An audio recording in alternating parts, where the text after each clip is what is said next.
Here we go.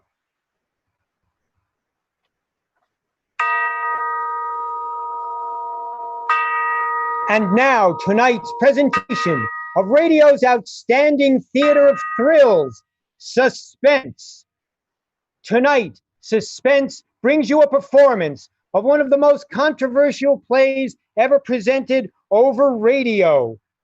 It is called 0 Hour by Ray Bradbury.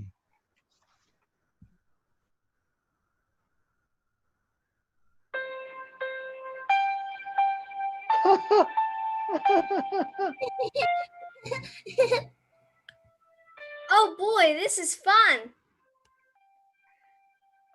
What a game! Such excitement they hadn't known in years. Mink talked earnestly to someone near the rose bush, though no one was there. Then the two little girls, shouting and laughing at each other, such fun, such tremulous joy. Mink ran into the house all dirty and sweaty. For her few years, she was loud and strong and definite.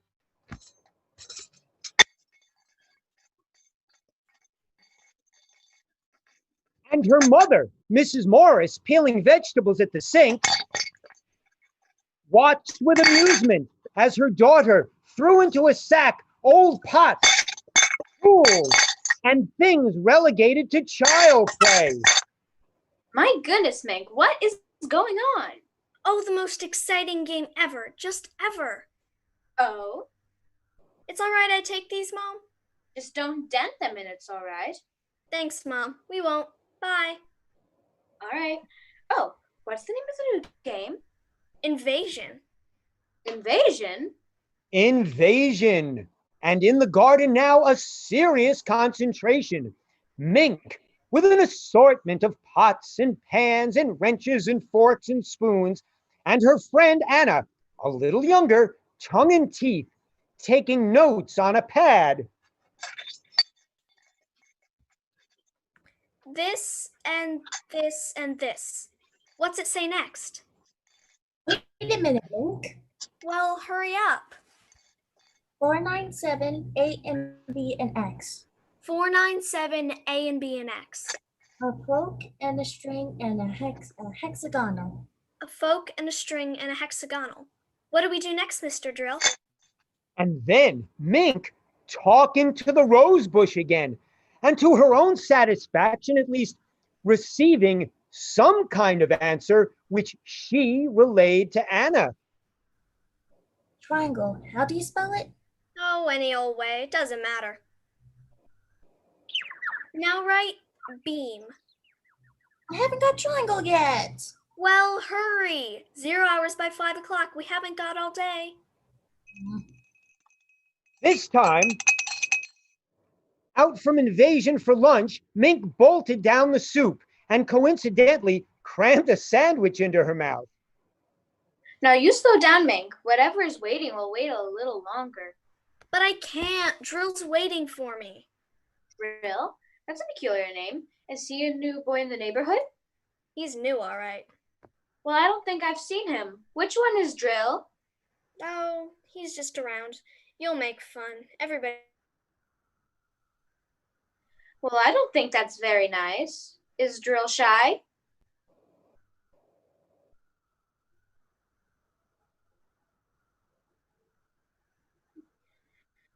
Now you finish your milk, miss. Who's invading what? Martians invading Earth from up there. Oh, I see. And Drill is Martian? I think so. He's had a very hard time getting here. I should imagine. They couldn't figure out a way to attack Earth, how to get in or something. Drill says they have to do it by surprise, and even get help from your enemy. Oh, fifth column, huh? Uh-huh. And all this time, they haven't been able to figure out how to attack, till one day they thought of children. Well, that was certainly bright of them. And they thought how grown-ups are so busy, they never look under rose bushes or on lawns. Oh, is that where Drill is now? Under the rose bush? Uh-huh. With his friends, too. And there's something about kids under 11 with imagination. It's real funny to hear Drill talk. Well, it must be.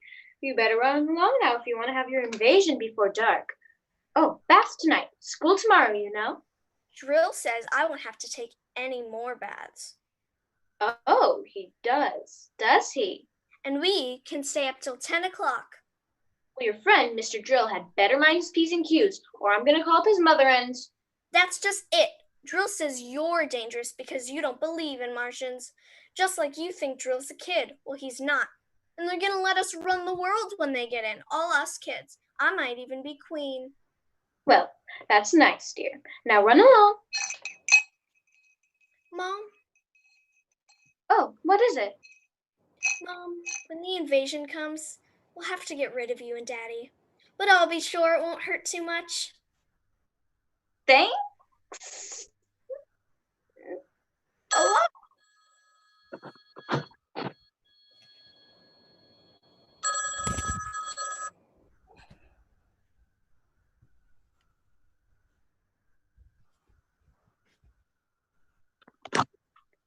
Hello? Hello, Mary. How are things in New York? Oh, Helen, how nice. Are you in town? Oh, no, I'm in Danbury. I was just thinking of you and thought I'd call. Oh, it's a long distance, though. You shouldn't. Oh, I can afford 3 minutes. How's Henry? Oh, just fine. And Bill? Oh, just fine. What about Mink? Oh, wonderful. Nosier than ever. She's got a new game. It's taken the place of hopscotch. Invasion. Is she playing that too? Well, yes. Are yours? Same thing. Some kind of geometric jacks, I suppose. Isn't it a scream? You know, kids these age are playing it up here. Timmy's got a crush on some guy named Drill. I think that's what it is. It must be a new password. Mink likes him too. Oh, I didn't know it had gotten to New York. Word of mouth, I suppose. You know kids. Funniest thing, I got a letter from my sister in Boston. She says her kids are playing it too. It's just sweeping the country. Well, I wonder where they learned it. Oh, don't ask me. All I know is what Timmy tells me at lunch. 0 hours at 5 o'clock. When? Today, that's when the invasion's going to happen. Oh, these kids and their imagination.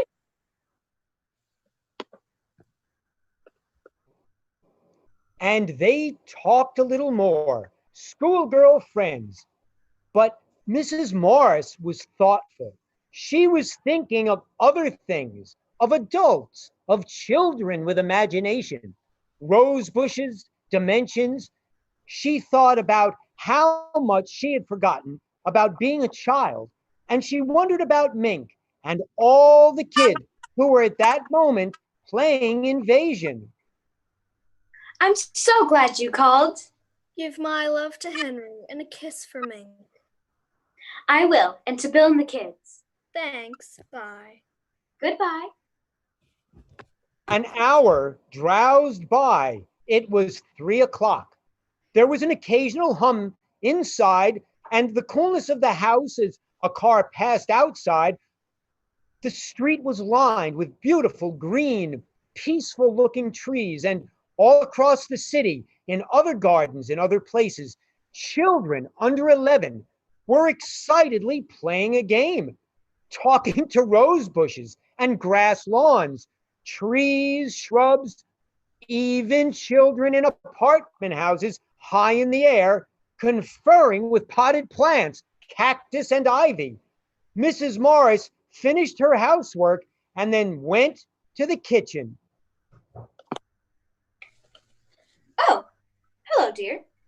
Hi, Mom. Can I have a glass of water? Of course, I'll get it. Pi r squared, 0.7, a over 56 to the 7th degree, xt7. What? Oh, nothing, Mom. Oh, well, here you are. Thanks. How is it coming? Huh? The invasion? Oh, that. Yes, that. Almost finished. When everything's right, Drill says we should be ready on time. 5 o'clock? That's right. How did you know? Helen called me from Danbury. She says that Timmy's playing it too. Hey, that's keen. I guess all the kids are, aren't they? No, not all of them. Not kids like Jimmy Wood and Bob Wilson. They're growing up and they make fun of us. They're worse than parents. They just won't believe in drill. They're so smart because they're growing up. You'd think they know better. They were only little a couple years ago. We'll get them first. Drill says it's okay to kill them first. Mink, I do not like that talk. Do you hear me? I do not like it at all. Oh, Mom.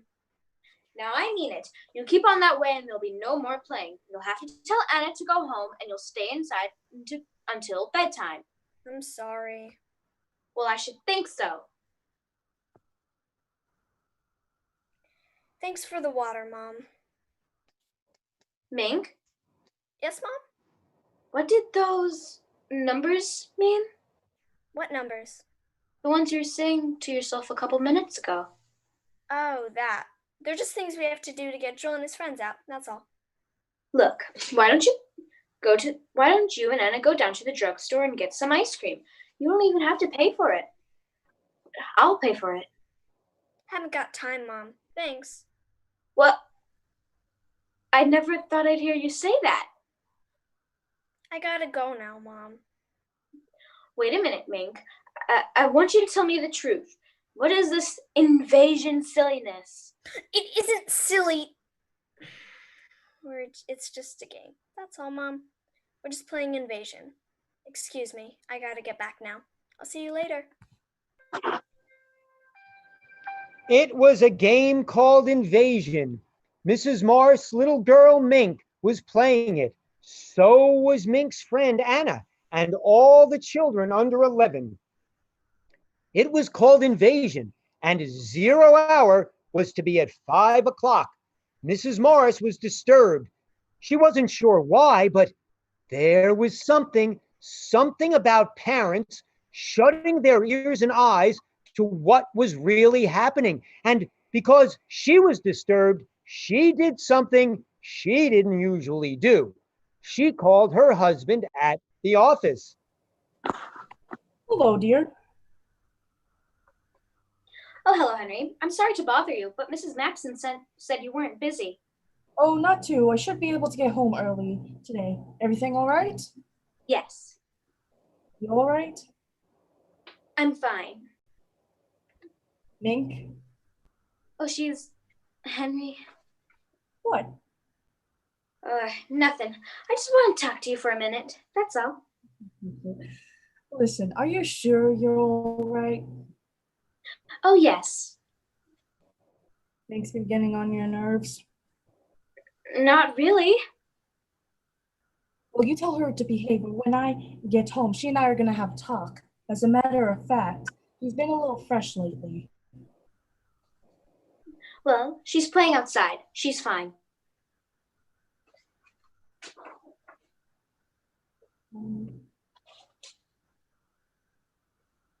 Honey, is something wrong? I know, I told you. I was just thinking about you and wanted to talk. That's all. Nothing wrong with that. Not a thing? You go back to your work. I'll see you soon. All right. Oh, what time do you think you'll be home? Oh, about 5, maybe a little earlier. 5. Hey, what? Come on, what? Well, I was just thinking. Nothing really. Just Mink and you and me. Goodbye. You're okay, aren't you? Yes, I'm fine. Goodbye. Goodbye.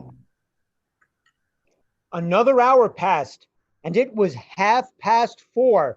The day began to wane. The sun lowered in a peaceful blue sky. Shadows lengthened on the green lawn. Outside, it was quiet. The two little girls, more intent than ever upon their endless movement of design and pattern, with the implements before them. Mrs. Morris watched from the window, and she had never known Mink to have such powers of concentration. She had turned on the radio and sat drinking a cup of coffee and turned over her thoughts. Children, children, children. Love and hate side by side. Sometimes children love you, hate you, all in half a second. Strange children. Do they ever forget harsh words of command? I wonder. How can you forget those tall, silly parents? Mom, Oh, what is it? have we got a piece of lead pipe and a hammer? Well, I don't know. There might be in the garage. What do you need them for? We just need them. Well, if you tell me what you want them for, maybe I can. I can get them. Thanks, Mom. Is something wrong? Drill's stuck halfway, and if we can get him through, it'd be easier. Then all the others can come through after him. Can I help? Thanks, Mom. I can fix it. You better get through, Mink. I want you to take your bath before your father gets home. All right. Now he's coming home early, and Mink? Mink had disappeared behind the shrubs, and Mrs. Morris knew it was ridiculous to make an issue of it. Besides, what was the issue? Invasion? Drill? 0 hour? Unaccountably, a cool breeze came up. And although normal for that time of year, it usually would have been a relief, but Mrs. Morris felt a deep chill. She closed the window. Time passed. A curious waiting silence came upon the street, deepening. Then, from the living room, 5 o'clock. Mrs. Morris heard it. 0 hour. It had come. And now it had gone. But was the clock right? Mrs. Morris, knowing how foolish it was, knowing it, went to the phone and dialed. Silly. It's silly.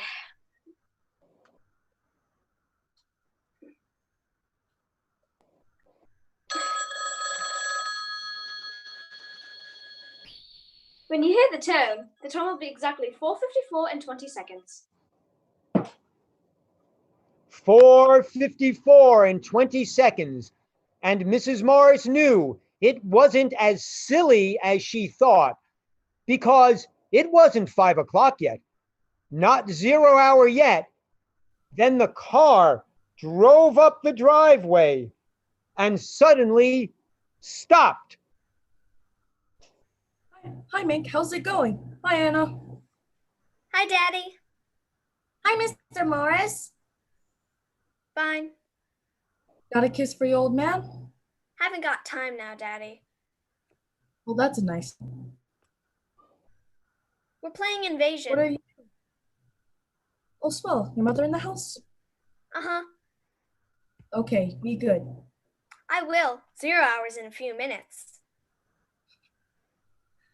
All right, I'll be ready. Mrs. Morris heard him chuckle, then his steps up the walk to the front door.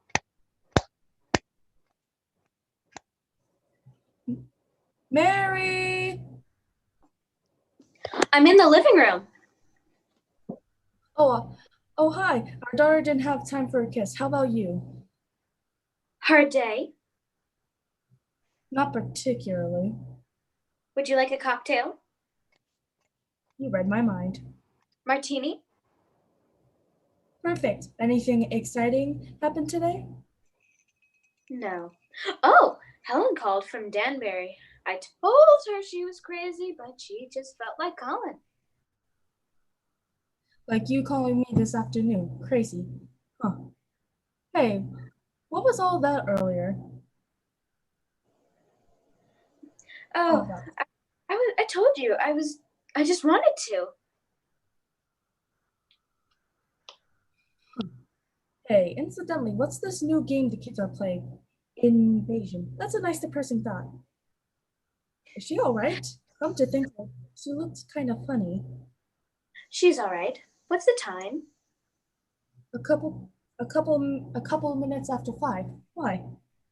No, the clock is wrong. By your watch.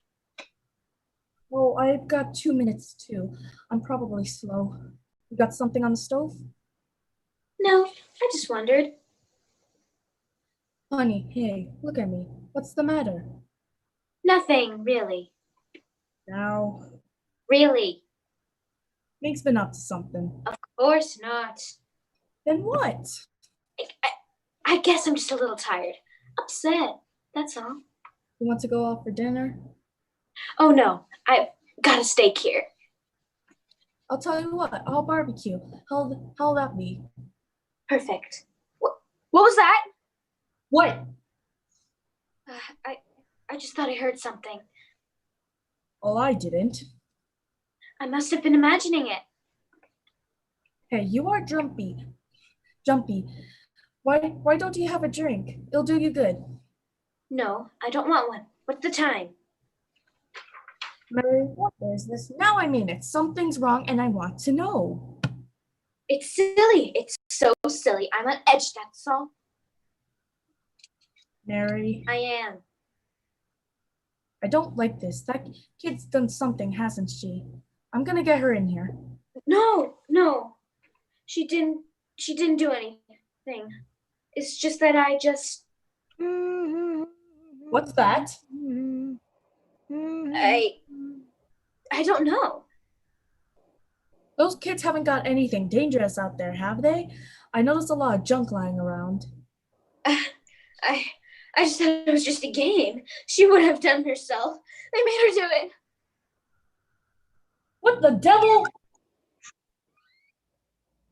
Maybe you better go out and tell her to stop playing. Tell her to put off the invasion until tomorrow. It's coming from outside. What are they up to? I better take a look. Mink! Mink! Good Lord! Bombs! They're bombing! No, it's upstairs. That's where it is. It's in the attic. I know where it is. Mary, it's not up there. He ran after her, confused, not a little frightened. She seemed to know something. It's not in the attic. Oh. Her mind had worked that quickly. Any excuse to get him away from the outside, to get him upstairs to the attic in time. And outside, where more explosions, there were more explosions, and they could hear the children screaming, but with delight. It's not in the attic. It's outside. Mink's out there. What's the matter with you? No, I'll show you. Get inside. Hurry. Now we're safe until the night. Are you crazy? Why you throw that key away? Maybe we can sneak out later. Maybe we can escape. For heaven's sake, the kid's out there. Do you want her to get killed? Oh, no, you don't. No, you don't. We've got to stay here. We've got to. It's horrible. You've got to stay here with me. At this point, I don't know how the devil I can get out. Where's that light?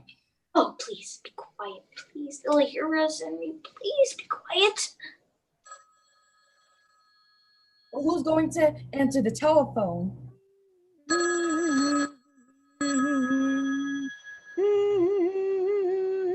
There's that noise again. It's in this house. Mary, what is this? Mary, what's happening? You now know. Now answer me. Stop it, Mary. Stop it. Somebody's downstairs. Who's down there? Who? Oh, no. Oh, hush, please be quiet. Please be quiet. They might go away, please. Between his wife's terror and the electric humming from below, Mr. Morris felt a great fear. They trembled together in silence in the attic. Mr. and Mrs. Morris, parents of the little girl, then they heard steps coming up the stairs. And a voice, and a queer, strange, cold light became visible under the door crack. The strange odor and an alien sound of eagerness in Mink's voice was almost more than they could bear. And the attic locked The door locked. It melted. Mink with bright little eyes and tousled hair, peered inside.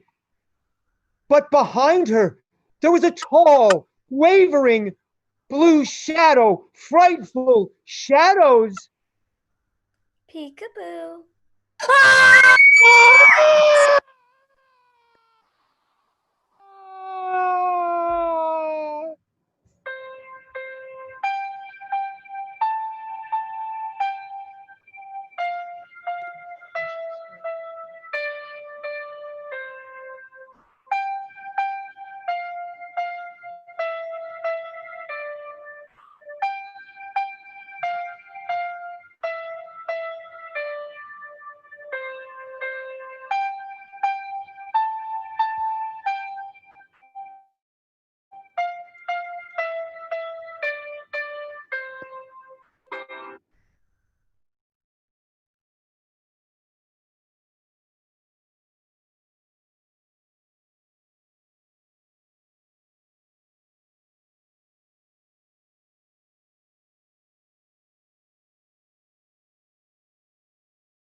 I am called the Man in Black because I have an aversion for light.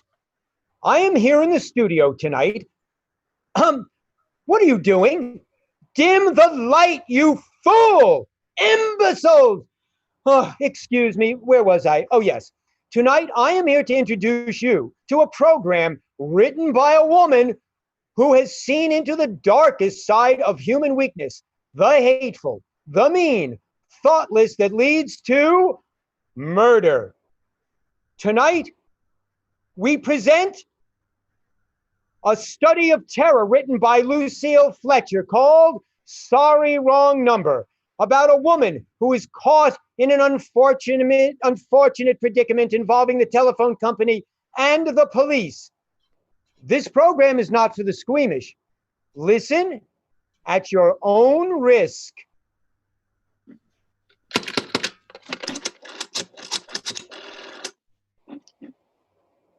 Operator, I have been trying to call Murray Hill 40098 for the last half hour, and it's been busy. I don't see how it could possibly be busy that long. Can you try that number for me, please? I'll be glad to try that number for you. One moment, please. I don't see why it could be busy all that time. It's my husband's office, and I'm all alone here in the house, and my health is very poor, and I've been feeling nervous all day. Murray Hill 40098.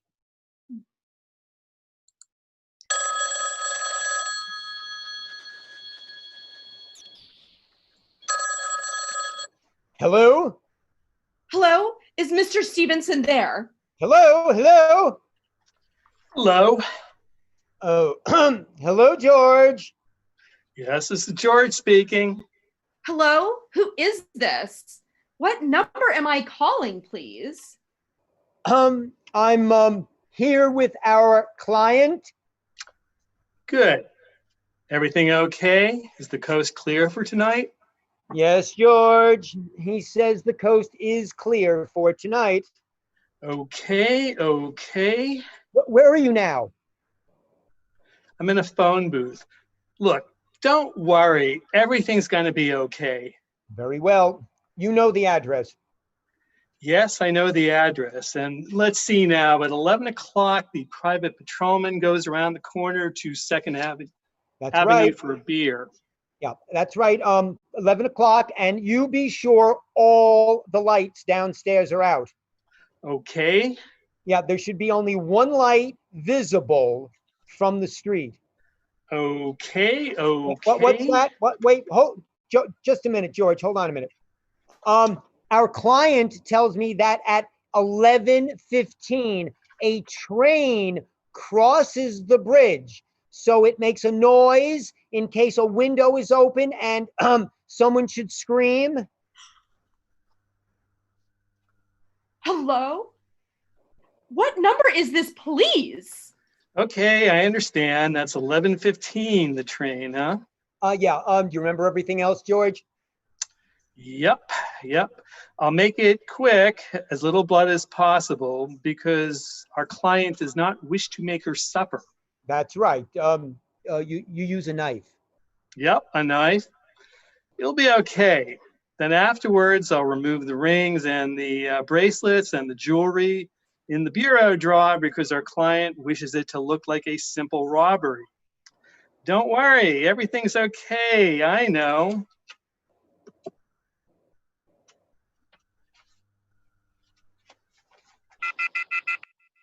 Oh, how awful! How awful! How unspeakably awful! Operator! Your number, please. Operator, I've just been cut off. What number were you dialing? Well, operator, I was supposed to be calling Murray Hill 40098, but it wasn't. Some wires must have got crossed. I was cut into a wrong number, and I just heard the most dreadful thing, something about a murder. And operator, you simply must retrace that call at once. I beg your pardon. May I help you? I didn't know it was a wrong number, and I had no business listening. But these two men, they were cold-blooded fiends, and they're going to murder somebody, some poor innocent woman who was all alone in a house near a bridge, and we've got to stop them. We've just got to. What number are you dialing? It doesn't matter what number I was calling. This was a wrong number, and you dialed it for me. And we've got to try to find out who it was immediately. What number did you call? Oh, why are you so stupid? What time is it? Do you mean to tell me you can't find out what number that was just now? I'll connect you to the chief operator. Oh, I think it's perfectly shameful. Now, look. It was obviously some little slip of your finger, okay? I told you to call Murray Hill 40098 for me. You dialed it, but your finger, it must have slipped, okay? And I was connected with some other number, and I could hear them, but they couldn't hear me. Now, I simply fail to see why you couldn't make that same mistake again. On purpose, why couldn't you dial Murray Hill 40098 in the same careless way? Murray Hill 40098. I will try to get it for you. Thank you. I'm sorry, Murray Hill 40098 is busy. Operator! Your call, please. You didn't try to get that wrong number at all, okay? I asked you explicitly, and all you did was dial correctly. I am sorry. What number are you calling? Can't you for once forget what number I'm calling and do something for me. Now, I want to trace that call. It's my civic duty, and it's your civic duty to trace that call and apprehend those dangerous killers. And if you won't, I will connect you with the chief operator. well, please. All this talk. Can't make anyone understand. Hello, this is the chief operator. Oh, chief operator, I want you to trace a call, a telephone call, immediately. I don't know where it came from or who was making it, but it's absolutely necessary that it be tracked down because it was about a murder that someone's planning, a terrible, cold-blooded murder of a poor innocent woman tonight at 11:15. I see. Can you trace it for me? Can you track down those men? Well, it's not certain. It depends. It depends on what? It depends upon whether the call is still going on. If it's a live call, we can trace it on the equipment. If it's been disconnected, we can't. Disconnected? If the parties have stopped talking to each other. Oh, but of course they've stopped talking to each other by now. It was at least 5 minutes ago. And they didn't sound like the type that would make a long call. Well, I could try tracing it. May I have your name, please? Mrs. Stevenson, Mrs. Albert Stevenson. But listen. And your telephone number, please? Plaza 32098. But if you go on wasting all of this time. Mrs. Stevenson, why do you want this call traced? Why? Oh, no reason. I mean, I merely felt very strongly that something ought to be done about it. These men sounded like killers. They're dangerous. They're going to murder this woman at 11:15 tonight. I thought the police ought to know. Have you reported this to the police? Well, no, not yet. You want this call checked purely as a private individual? Yes, but meanwhile, I'm sorry, Mrs. Stevenson, but I'm afraid we couldn't make this check for you and trace the call just on your say-so as a private individual. We have to have something more official. oh, for heaven's sake, you mean to tell me I can't report that there's going to be a murder without getting all tied up with all this red tape? Why, it's perfectly idiotic. Well, all right, I'll call the police. Well, I'm sure that's the best way to handle it. Oh, this is ridiculous, and I've never heard of such nonsense.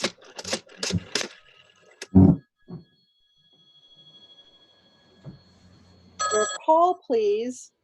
Police department. Get me the police department, please. Ringing the police department. Oh, why can't you just ring them direct? Police Station 43, Sergeant Martin speaking. Police department. This is Mrs. Stevenson, Mrs. Albert Smith Stevenson of 5353 North Sutton Place. I'm calling to report a murder. I mean, the murder hasn't been committed yet. I just overheard plans for it over the telephone, over a wrong number that the operator gave me. I've been trying to trace down the call myself, but everybody is so stupid. And I guess in the end, you're the only people who could do anything. Yes, ma'am. It was a perfectly definite murder. I heard the plans distinctly. Two men were talking, and they were going to murder some woman at 11:15 tonight. She lived in a house near a bridge. Are you even listening to me? Yes, ma'am. Yes. And there was a private patrolman on the street. He was going to go around for a beer on 2nd Avenue. And there was some third man, a client, who was paying to have this poor woman murdered.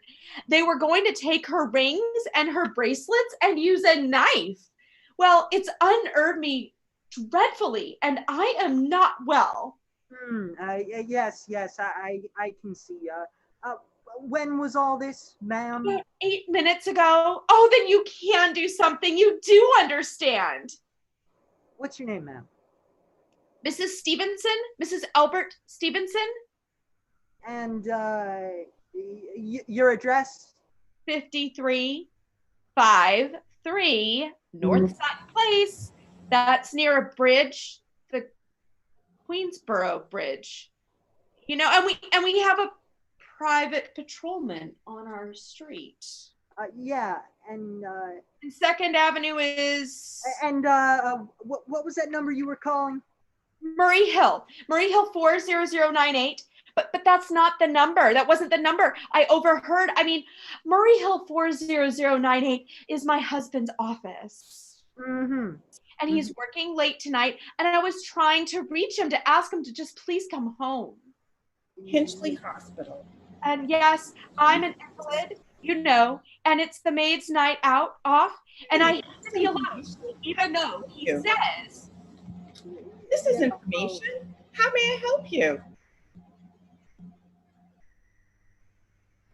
Yeah, well, As long as I have the telephone here right beside my bed. we'll look into it, Mrs. Stevenson, and see if we could check with the telephone company. The telephone company said they couldn't check the call. The parties have stopped talking. I've already taken care of that. Oh, you have? Yes, and personally, I feel you ought to do something more immediate and drastic than just check the call. What good does checking the call do if they've stopped talking? By the time you track it down, they'll have already committed the murder. Yeah, well, we'll take care of it. Don't you worry. I say the whole thing calls for a search, a complete and thorough search of the whole city. I'm very near the bridge and I'm not very far. And you said that, From Second Avenue. And you know, I'd feel a lot better if you sent around a radio car to this neighborhood at once.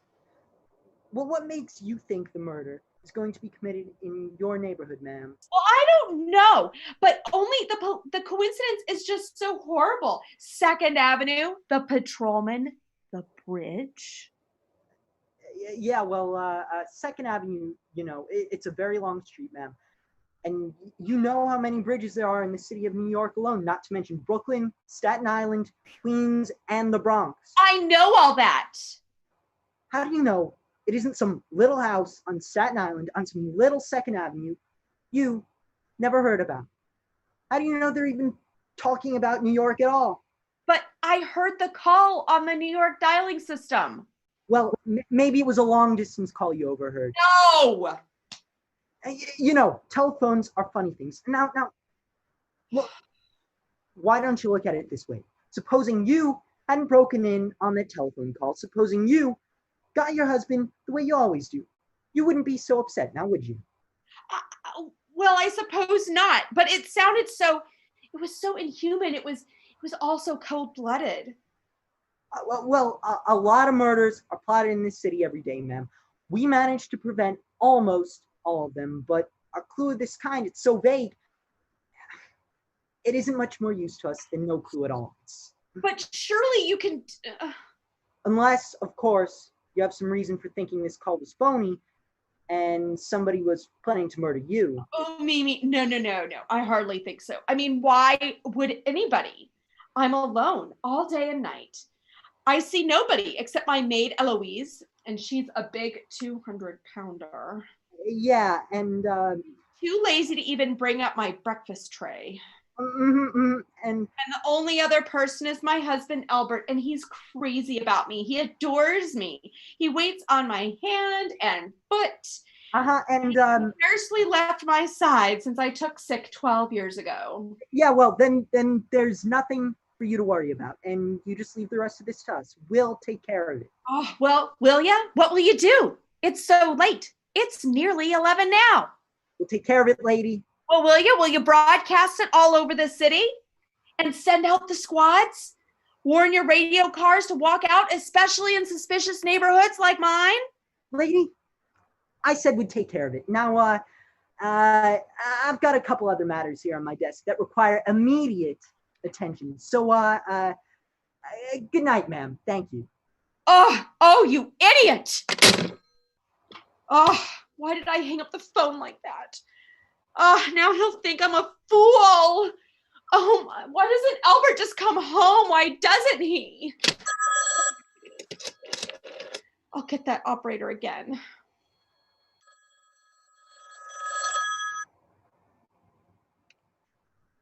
Your call, please. Operator, oh, for heaven's sake, will you ring that Murray Hill 40098 number again? I can't think what's keeping him so long. I will try it for you.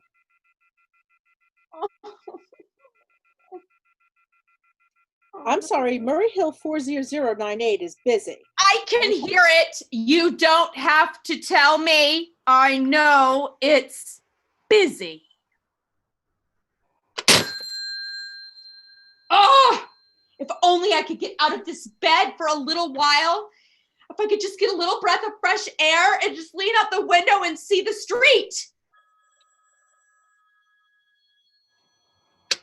Hello, Albert? Hello? Hello? Hello? Oh, what is the matter with this phone? Hello? Hello?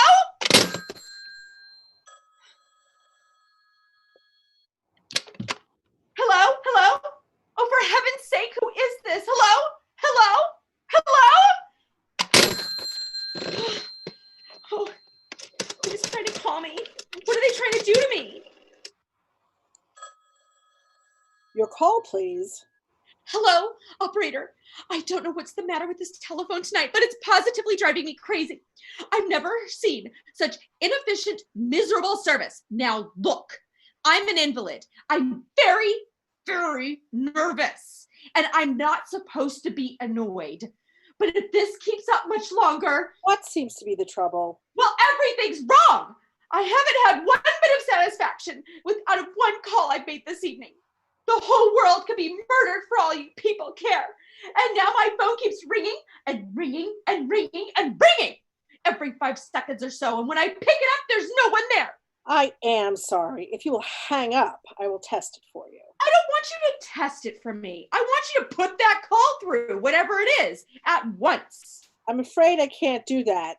You can't? Why? Why, may I ask? The dial system is automatic. If someone is trying to call your number, there's no way to check whether that call is coming through the system or not. Unless the person who is trying to reach you complains to his particular operator. Well, if all this is stupid, and meanwhile, I've got to sit here in my bed suffering every time that phone rings, imagining everything. I will try to check the trouble. Check it. I'll do that for you, ma'am. Oh, what's the use of talking to you? You're so stupid. I'll fix her. How dare she speak to me like that? How dare she? Your call, please. Young woman, I don't know your name, but there are ways of finding you out. And I'm going to report you to your superiors for the most unpardonable rudeness and insolence that's ever been my privilege. Oh, give me the business office at once. You may dial that number direct. Dial it direct? I'll do no such thing. I don't even know the number. The number is in the directory, or you may secure it by dialing. Listen here, what is the use?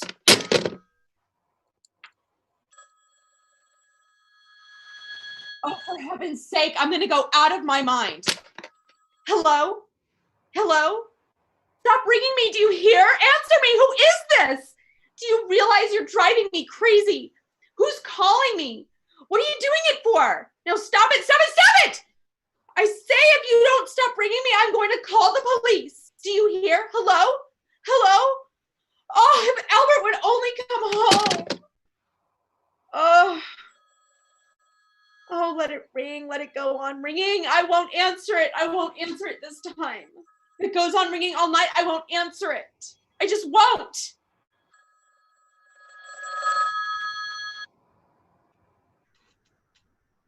It stopped.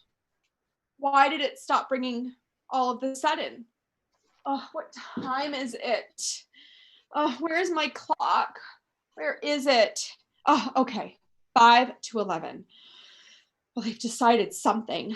They're sure I'm home, and they've heard my voice answering, and that's why they've been ringing. Oh, where is she? Why doesn't she answer?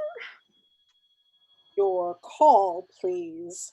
Where were you just now? Why didn't you answer? Give me the police department. I'm sorry, the line is busy. I will call you when... Busy? That's impossible. The police department can't be busy. There must be other lines available.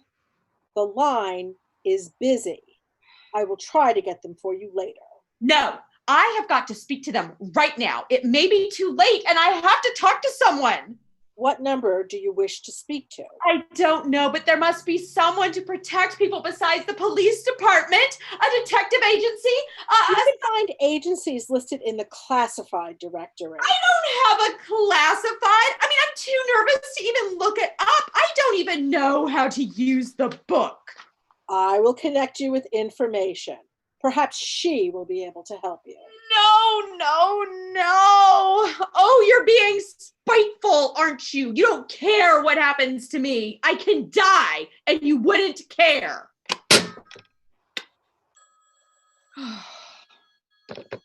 Oh, stop it. I can't stand it anymore. Hello? What did you want? Stop ringing. Will you just stop? Hello?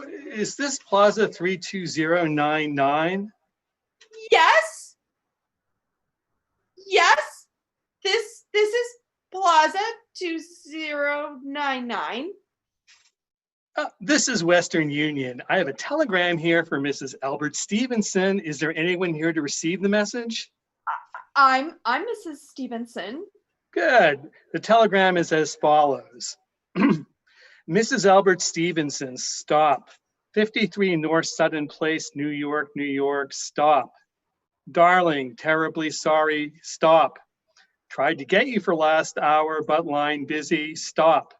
Leaving for Boston 11 p.m. tonight on urgent business, stop. Back tomorrow afternoon, stop. Keep happy, stop. Love, stop. Signed, Albert, stop. Oh no. Would you like us to deliver a copy of the message? No, thank you. Oh, thank you, madam. Good night. Good night.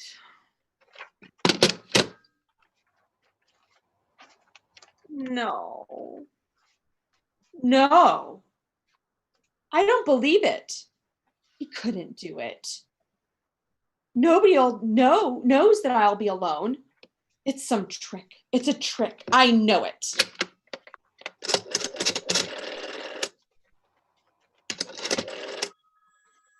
Your number, please. Operator, try that number. Murray Hill, 40098. For me, just once more, please. You may dial that number direct. Oh! 40098. Oh no, you're gone. Oh, Albert, how could you? Oh, but I can't stay alone tonight. I can't. If I'm alone one more second, I'll go mad. I don't care what he says or what the expense is. I'm a sick woman and I'm entitled to some consideration.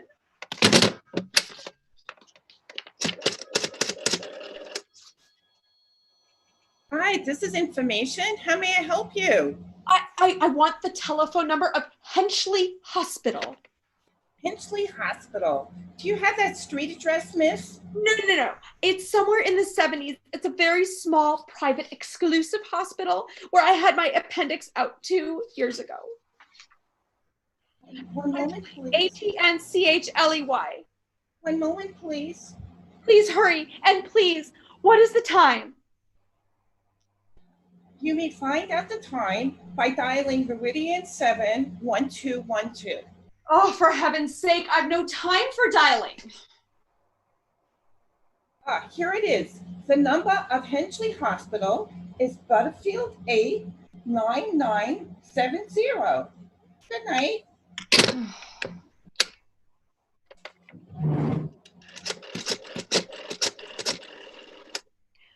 Is that Henchley Hospital? Hello, Henchley Hospital. Nurses Registry. To whom would you like to speak to? I want the nurses registry at once. I want a trained nurse. I want to hire her immediately for the night. I see. And what is the nature of the case, madam? Nerves. I'm very nervous. I need soothing and companionship. You see, my husband is away and I'm... Have you been recommended to us by any doctor in particular, madam? No. But I really don't see why all this is necessary. I want a trained nurse. I was a patient in your hospital 2 years ago. And after all, I do expect to pay this person for attending me. Well, we quite understand that, madam. But these are war times, you know. Registered nurses are very scarce just now.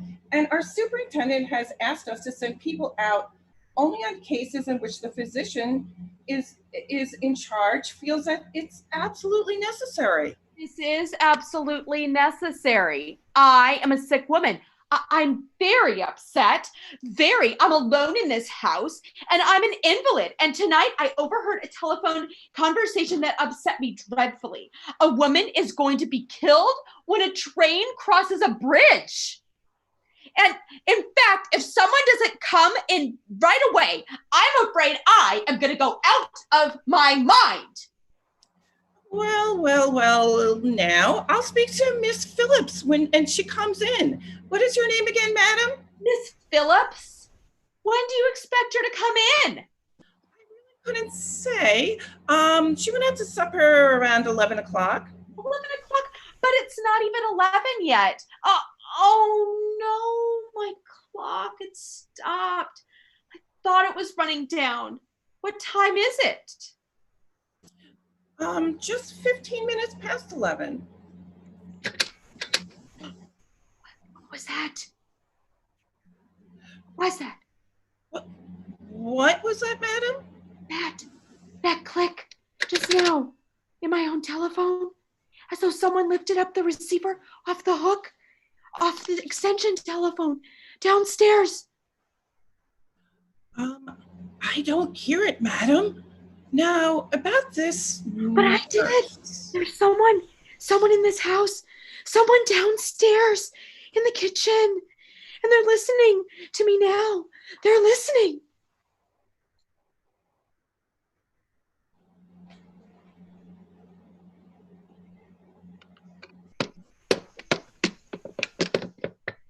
I won't pick it up. I won't let them hear me. I'll be quiet, and they'll think. But if I don't call someone now, they're still down there, and there'll be no time.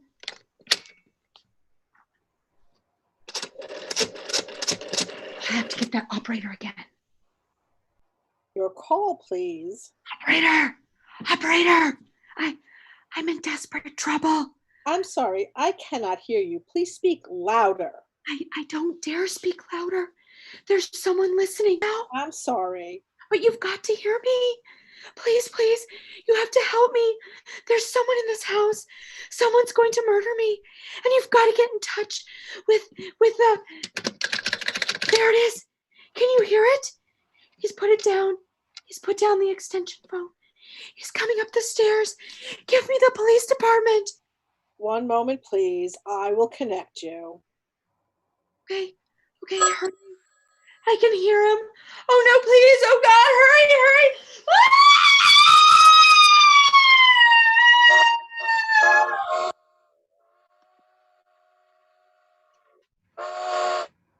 Police Department, Precinct 53, Sergeant Martin speaking. Police department? Oh, I'm sorry. Must have got the wrong number. Don't worry. Everything's okay. Turn out too well for Mrs. Stevenson. Neither did they for Mrs. Stevenson's husband, who moved to California with his secretary, Marge, where he has won a seat on the San Diego City Council. Sorry Wrong Number was originally produced and broadcast live by Columbia Broadcasting on May 25th, 1943, starring the legendary actress of the legitimate theater, Miss Agnes Moorehead. This is your announcer and the director, Brian Gunning, Good evening, and thank you for tuning in.